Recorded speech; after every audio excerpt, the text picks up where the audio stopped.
मेरे प्यारे देशवासियों, नमस्कार। आज मन की बात का 100वां एपिसोड है।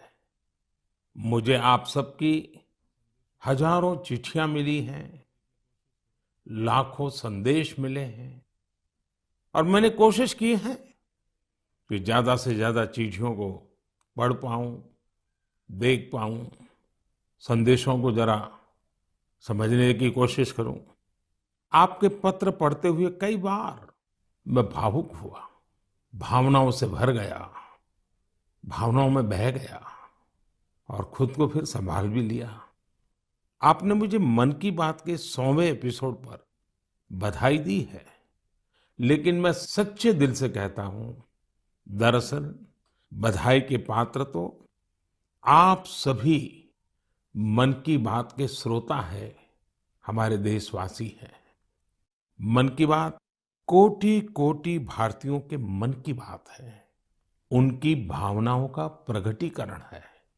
साथियों, 3 अक्टूबर 2014 विजयादशमी का वो पर्व था और हम सब ने मिलकर विजयादशमी के दिन मन की बात की यात्रा शुरू की थी। विजयादशमी यानी बुराई पर अच्छाई की जीत का पर्व। मन की बात भी देशवासियों की अच्छाइयों का, सकारात्मकता का एक अनोखा पर्व बन गया है। एक ऐसा पर्व जो हर महीने आता है, जिसका इंतजार हम सभी को होता है। हम इसमें पॉजिटिविटी को सेलिब्रेट करते हैं, हम इसमें पीपल्स पार्टिसिपेशन को भी सेलिब्रेट करते हैं। कई बार यकीन नहीं होता कि मन की बात को इतने महीने और इतने साल गुजर गए। हर एपिसोड अपने आप में खास रहा। हर बार नए उदाहरणों की नवीनता, हर बार देशवासियों की नई सफलताओं का विस्तार। मन की बात में पूरे देश के कोने कोने से लोग जुड़े, हर आयु वर्ग के लोग जुड़े। बेटी बचाओ बेटी पढ़ाओ की बात हो, स्वच्छ भारत आंदोलन हो, खादी के प्रति प्रेम हो या प्रकृति की बात, आजादी का अमृत महोत्सव हो या फिर अमृत सरोवर की बात। मन की बात जिस विषय से जुड़ा वो जन आंदोलन बन गया और आप लोगों ने बना दिया। जब मैंने तत्कालीन अमेरिकी राष्ट्रपति बराक ओबामा के साथ साझा मन की बात की थी, तो इसकी चर्चा पूरे विश्व में हुई थी। साथियों, मन की बात मेरे लिए तो दूसरों के गुणों की पूजा करने की तरह ही रहा है। मेरे एक मार्गदर्शक थे, श्री लक्ष्मण राव जी इनामदार। हम उनको वकील साहब कहा करते थे। वो हमेशा कहते थे कि हमें दूसरों के गुणों की पूजा करनी चाहिए। सामने कोई भी हो, आपके साथ का हो, आपका विरोधी हो, हमें उसके अच्छे गुणों को जानने का, उनसे सीखने का प्रयास करना चाहिए। उनकी इस बात ने मुझे हमेशा प्रेरणा दी है। मन की बात दूसरों के गुणों से सीखने का बहुत बड़ा माध्यम बन गई है। मेरे प्यारे देशवासियों, इस कार्यक्रम ने मुझे कभी भी आपसे दूर नहीं होने दिया। मुझे याद है, जब मैं गुजरात का मुख्यमंत्री था, तो वहां सामान्य जन से मिलना जुलना स्वाभाविक रूप से हो ही जाता था। मुख्यमंत्री का कामकाज और कार्यकाल ऐसा ही होता है, मिलने जुलने के अवसर बहुत मिलते रहते हैं। लेकिन 2014 में दिल्ली आने के बाद मैंने पाया कि यहाँ का जीवन तो बहुत ही अलग है। काम का स्वरूप अलग, दायित्व अलग, स्थितियां परिस्थितियों के बंधन, सुरक्षा का तामझाम, समय की सीमा। शुरुआती दिनों में कुछ अलग महसूस करता था, खाली खाली सा महसूस करता था। पचासों साल पहले मैंने अपना घर इसलिए नहीं छोड़ा था कि एक दिन अपने ही देश के लोगों से संपर्क ही मुश्किल हो जाएगा। जो देशवासी मेरा सब कुछ है, मैं उनसे ही कट करके जी नहीं सकता था। मन की बात ने मुझे इस चुनौती का समाधान दिया, सामान्य मानवी से जुड़ने का रास्ता दिया। पदभार और प्रोटोकॉल व्यवस्था तक ही सीमित रहा और जनभाव कोटि कोटि जनों के साथ मेरे भाव विश्व का अटूट अंग बन गया। हर महीने मैं देश के लोगों के हजारों संदेशों को पढ़ता हूँ। हर महीने में देशवासियों के एक से एक अद्भुत स्वरूप के दर्शन करता हूँ। मैं देशवासियों के तप त्याग की पराकाष्ठा को देखता हूँ, महसूस करता हूँ। मुझे लगता ही नहीं है कि मैं आपसे थोड़ा भी दूर हूँ। मेरे लिए मन की बात ये एक कार्यक्रम नहीं है। मेरे लिए एक आस्था, पूजा, व्रत है। जैसे लोग ईश्वर की पूजा करने जाते हैं तो प्रसाद की थाल लाते हैं, मेरे लिए मन की बात ईश्वर रूपी जनता जनार्दन के चरणों में प्रसाद की थाल की तरह है। मन की बात मेरे मन की आध्यात्मिक यात्रा बन गया है। मन की बात स्व से समष्टि की यात्रा है। मन की बात अहम से वयम की यात्रा है। यह तो मैं नहीं तू ही इसकी संस्कार साधना है। आप कल्पना करिए, मेरा कोई देशवासी 40-40 साल से निर्जन पहाड़ी और बंजर जमीन पर पेड़ लगा रहा है। कितने ही लोग 30-30 साल से जल संरक्षण के लिए बावड़ियां और तालाब बना रहे हैं, उसकी साफ सफाई कर रहे हैं। कोई 25-30 साल से निर्धन बच्चों को पढ़ा रहा है, कोई गरीबों की इलाज में मदद कर रहा है। कितनी ही बार मन की बात में इनका जिक्र करते हुए मैं भावुक हो गया हूं। आकाशवाणी के साथियों को कितनी ही बार इसे फिर से रिकॉर्ड करना पड़ा है। आज पिछला कितना ही कुछ आंखों के सामने आए जा रहा है। देशवासियों के इन प्रयासों ने मुझे लगातार खुद को खपाने की प्रेरणा दी है। साथियों, मन की बात में जिन लोगों का हम जिक्र करते हैं, वे सब हमारे हीरोज हैं, जिन्होंने इस कार्यक्रम को जीवंत बनाया है। आज जब हम 100वें एपिसोड के पड़ाव पर पहुंचे हैं, तो मेरी ये भी इच्छा है कि हम एक बार फिर इन सारे हीरोज के पास जाकर उनकी यात्रा के बारे में जानें। आज हम कुछ साथियों से बात भी करने की कोशिश करेंगे। मेरे साथ जुड़ रहे हैं हरियाणा के भाई सुनील जगलान जी। सुनील जगलान जी का मेरे मन पर इतना प्रभाव इसलिए पड़ा क्योंकि हरियाणा में जेंडर रेशियो पर काफी चर्चा होती थी और मैंने भी बेटी बचाओ बेटी पढ़ाओ का अभियान हरियाणा से ही शुरू किया था। और इसी बीच जब सुनील जी के सेल्फी विद डॉटर कैंपेन पर मेरी नजर पड़ी तो मुझे बहुत अच्छा लगा। मैंने भी उनसे सीखा और इसे मन की बात में शामिल किया।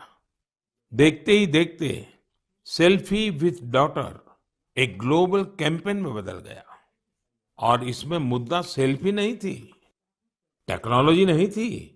इसमें डॉटर को, बेटी को प्रमुखता दी गई थी।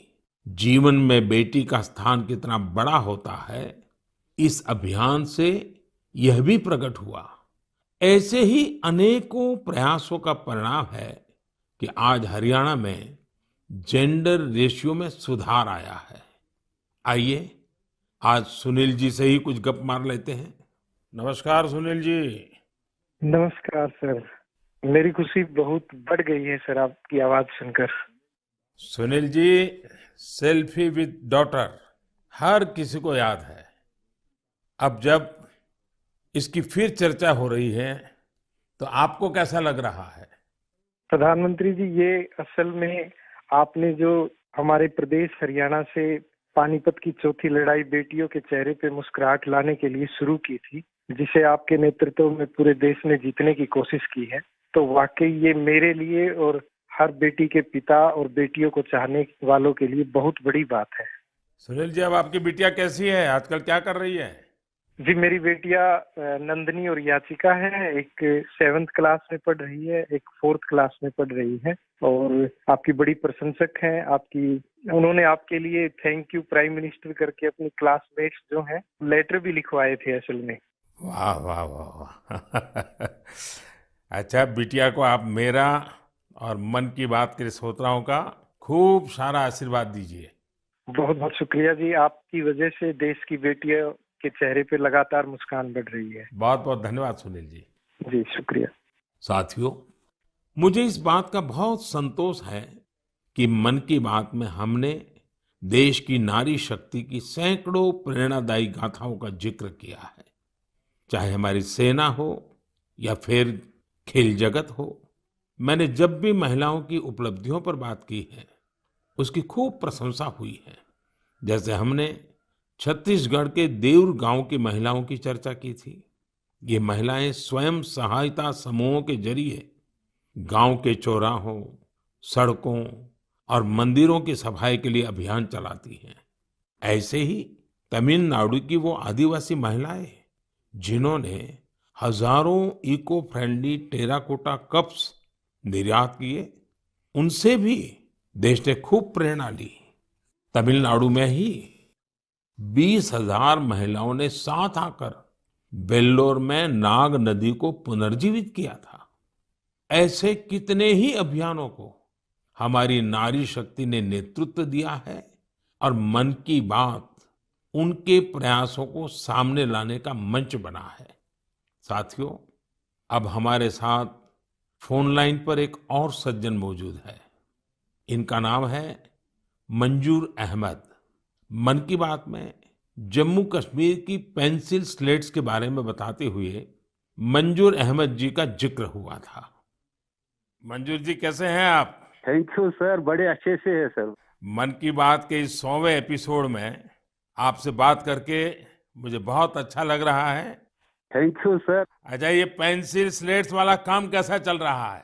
बहुत अच्छे से चल रहे हैं सर, बहुत अच्छे से। जब से सर आपने हमारी बात मन की बात में कही सर, तब से बहुत काम बढ़ गया सर, और दूसरों को भी रोजगार यहाँ बहुत बड़ा है इस काम में।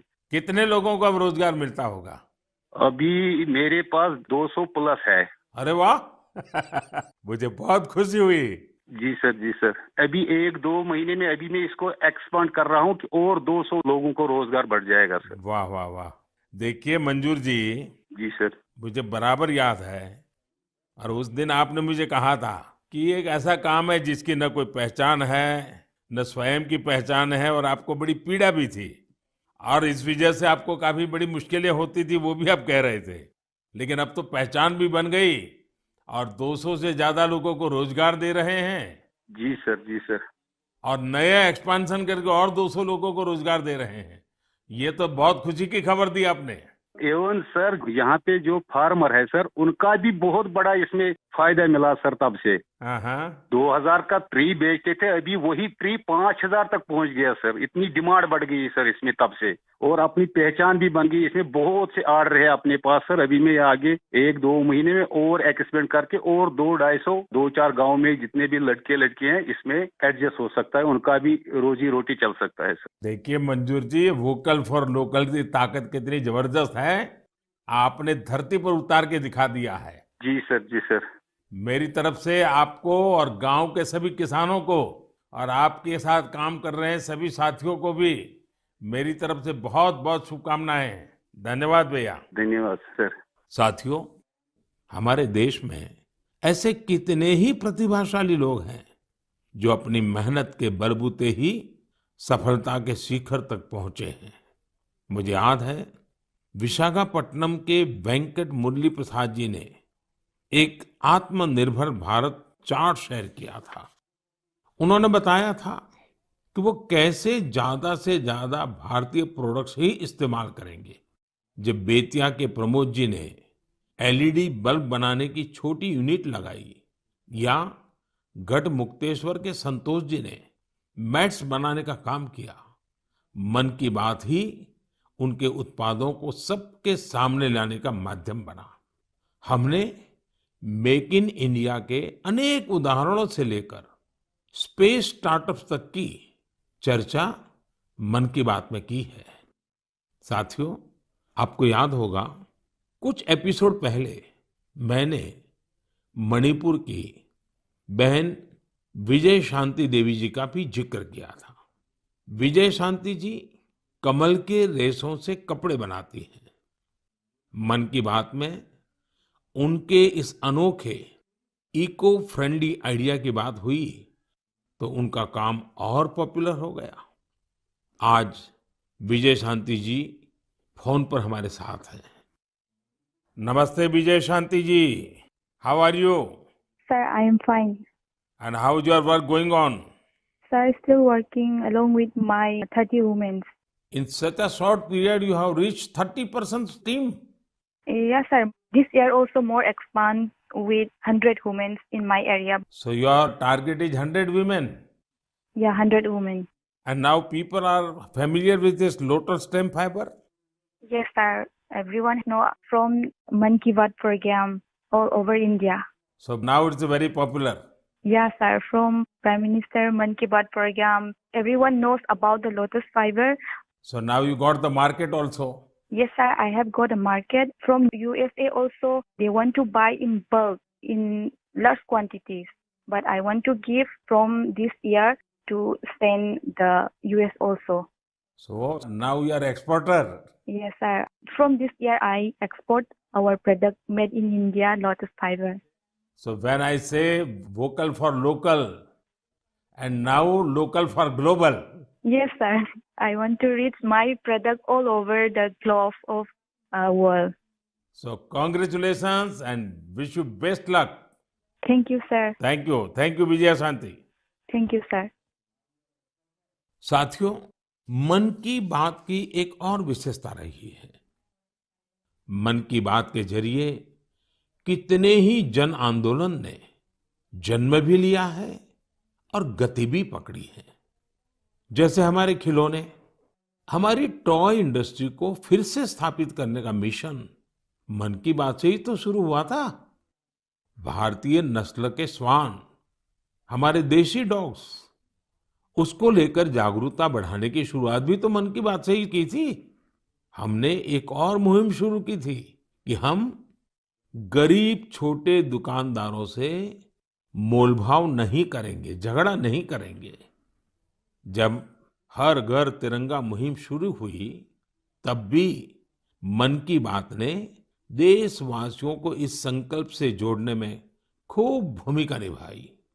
ऐसे हर उदाहरण समाज में बदलाव का कारण बने हैं। समाज को प्रेरित करने का ऐसे ही बीड़ा प्रदीप सांगवान जी ने भी उठा रखा है।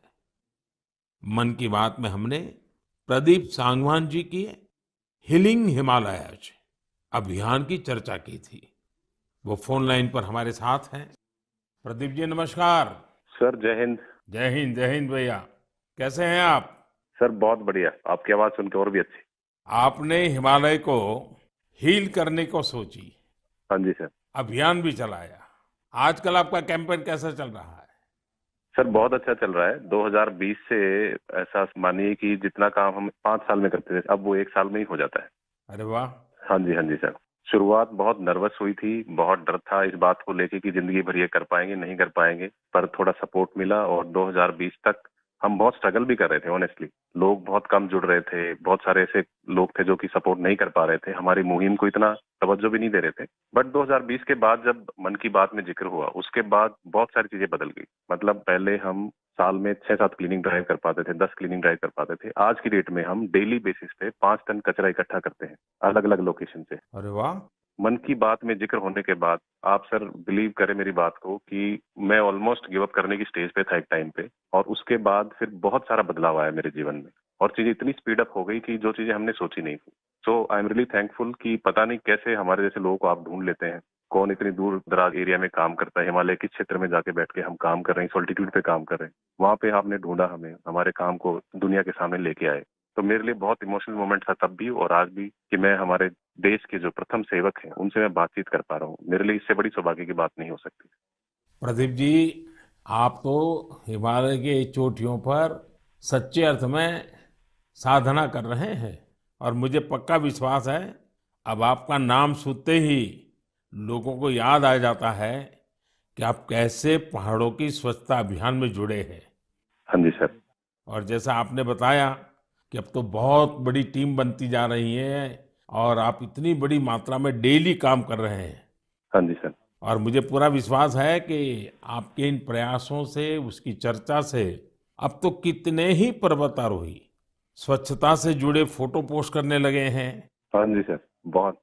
ये अच्छी बात है। आप जैसे साथियों के प्रयास के कारण waste is also a wealth, ये लोगों के दिमाग में अब स्थिर हो रहा है और पर्यावरण की भी रक्षा हो रही है, और हिमालय का जो हमारा गर्व है उसको संभालना, संवारना, वो सामान्य मानवी जुड़ रहा है। प्रदीप जी, बहुत अच्छा लगा मुझे। बहुत बहुत धन्यवाद भैया। Thank you sir, thank you so much. जय Hind.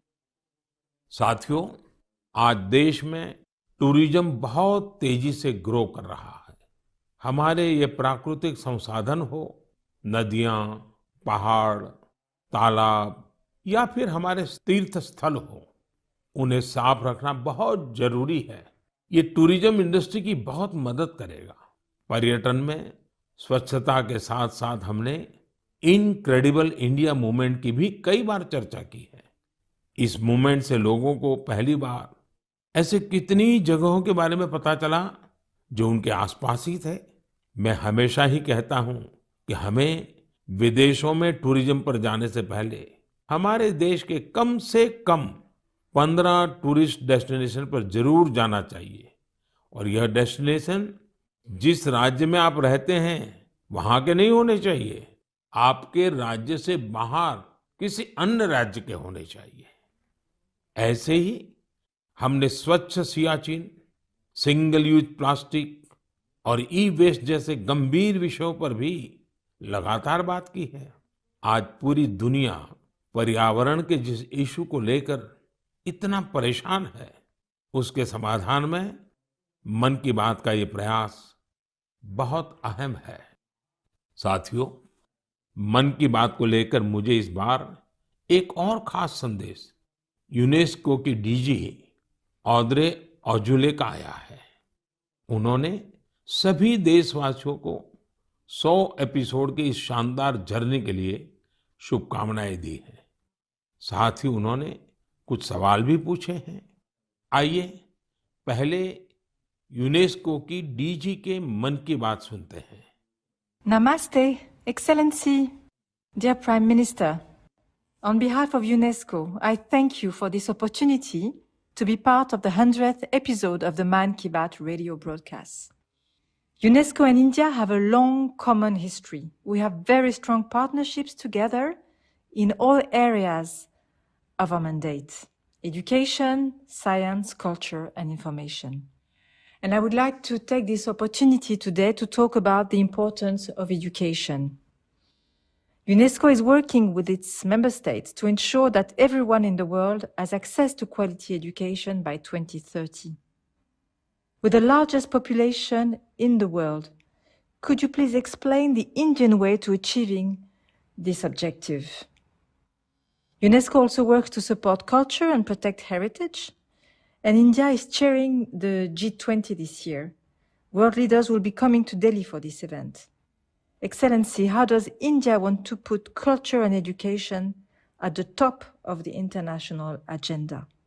I once again thank you for this opportunity and convey my very best wishes through you to the people of India. À bientôt. Merci beaucoup. Thank you, Excellency. I'm happy to interact with you in the 100th Man Ki Baat program. I'm also happy that you have raised the important issues of education and culture. साथियों, UNESCO की DG ने education और cultural preservation यानी शिक्षा और संस्कृति संरक्षण को लेकर भारत के प्रयासों के बारे में जानना चाहा है। ये दोनों ही विषय मन की बात के पसंदीदा विषय रहे हैं। बात शिक्षा की हो या संस्कृति की, उसके संरक्षण की बात हो या संवर्धन की, भारत की यह प्राचीन परंपरा रही है। इस दिशा में आज देश जो काम कर रहा है वो वाकई बहुत सराहनीय है। नेशनल एजुकेशन पॉलिसी हो या क्षेत्रीय भाषा में पढ़ाई का विकल्प हो, एजुकेशन में टेक्नोलॉजी इंटीग्रेशन हो, आपको ऐसे अनेक प्रयास देखने को मिलेंगे। वर्षों पहले गुजरात में बेहतर शिक्षा देने और ड्रॉप आउट रेट्स को कम करने के लिए गुणोत्सव और शाला प्रवेश उत्सव जैसे कार्यक्रम जन भागीदारी की एक अद्भुत मिसाल बन गए थे। मन की बात में हमने ऐसे कितने ही लोगों के प्रयासों को हाईलाइट किया है जो निस्वार्थ भाव से शिक्षा के लिए काम कर रहे हैं। आपको याद होगा, एक बार हमने ओडिशा में ठेले पर चाय बेचने वाले स्वर्गीय डी प्रकाश राव जी के बारे में चर्चा की थी, जो गरीब बच्चों को पढ़ाने के मिशन में लगे हुए थे। झारखंड के गांवों में डिजिटल लाइब्रेरी चलाने वाले संजय कश्यप जी हो, कोविड के दौरान ई लर्निंग के जरिए कई बच्चों की मदद करने वाली हेमलता एनके जी हो, ऐसे अनेक शिक्षकों के उदाहरण हमने मन की बात में लिए हैं। हमने कल्चरल प्रिजर्वेशन के प्रयासों को भी मन की बात में लगातार जगह दी है। लक्षद्वीप का कुम्मेल ब्रदर्स चैलेंजर्स क्लब हो या कर्नाटका के क्वेमश्री जी कला चेतना जैसे मंच हो, देश के कोने कोने से लोगों ने मुझे चिट्ठी लेकर ऐसे उदाहरण भेजे। हमने उन 3 कॉम्पिटिशन्स को लेकर भी बात की थी जो देशभक्ति पर गीत, लोरी और रंगोली से जुड़े थे। आपको ध्यान होगा, एक बार हमने देश भर के स्टोरी टेलर्स से स्टोरी टेलिंग के माध्यम से शिक्षा की भारतीय विधाओं पर चर्चा की थी। मेरा अटूट विश्वास है कि सामूहिक प्रयास से बड़ा बदलाव लाया जा सकता है। इस साल हम जहां आजादी के अमृतकाल में आगे बढ़ रहे हैं, वहीं G20 की अध्यक्षता भी कर रहे हैं। यह भी एक वजह है कि एजुकेशन के साथ साथ डाइवर्स ग्लोबल कल्चर्स को समृद्ध करने के लिए हमारा संकल्प और मजबूत हुआ है। मेरे प्यारे देशवासियों, हमारे उपनिषदों का एक मंत्र सदियों से हमारे मानस को प्रेरणा देता आया है। चरैवेति चरैवेति चरैवेति, चलते रहो चलते रहो चलते रहो। आज हम इसी चरैवेति की भावना के साथ मन की बात का 100वां एपिसोड पूरा कर रहे हैं। भारत के सामाजिक ताने बाने को मजबूती देने में मन की बात किसी भी माला के धागे की तरह है जो हर मनके को जोड़े रखता है। हर एपिसोड में देशवासियों के सेवा और सामर्थ्य ने दूसरों को प्रेरणा दी है। इस कार्यक्रम में हर देशवासी दूसरे देशवासी की प्रेरणा बनता है। एक तरह से मन की बात का हर एपिसोड अगले एपिसोड के लिए जमीन तैयार करता है। मन की बात हमेशा सद्भावना, सेवा भावना और कर्तव्य भावना से ही आगे बढ़ा है। आजादी के अमृत काल में यही पॉजिटिविटी देश को आगे ले जाएगी, नई ऊंचाई पर ले जाएगी। और मुझे खुशी है कि मन की बात से जो शुरुआत हुई वो आज देश की नई परंपरा भी बन रही है। एक ऐसी परंपरा जिसमें हमें सबका प्रयास की भावना के दर्शन होते हैं। साथियों, मैं आज आकाशवाणी के साथियों को भी धन्यवाद दूंगा जो बहुत धैर्य के साथ इस पूरे कार्यक्रम को रिकॉर्ड करते हैं। वो ट्रांसलेटर्स जो बहुत ही कम समय में बहुत तेजी के साथ मन की बात का विभिन्न क्षेत्रीय भाषाओं में अनुवाद करते हैं, मैं उनका भी आभारी हूँ। मैं दूरदर्शन के और माय गॉव के साथियों को भी धन्यवाद देता हूँ। देश भर के टीवी चैनल्स, इलेक्ट्रॉनिक मीडिया के लोग जो मन की बात को बिना कॉमर्शियल ब्रेक के दिखाते हैं, उन सभी का मैं आभार व्यक्त करता हूँ।